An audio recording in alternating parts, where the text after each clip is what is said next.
You ask Tiger to calculate. This deals with finding the midpoint between 2 points. The midpoint between the 2 points is negative 28, 59.5. Let's solve it step by step. Plot the 2 points and calculate the midpoint using the formula.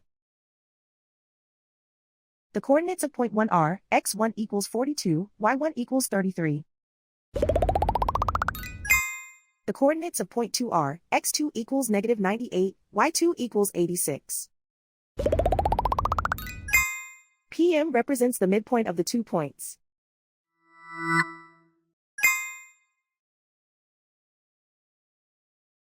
Use the x values in the midpoint formula to find the midpoints x.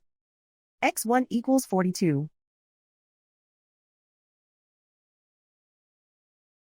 x2 equals negative 98. Simplify the arithmetic.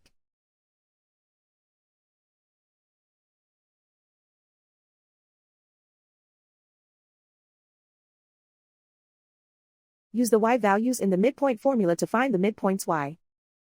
y1 equals 33.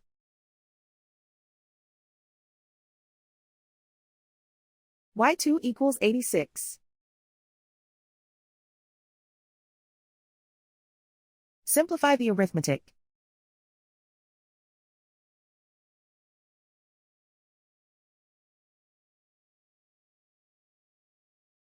And so, the midpoint is negative 28, 59.5.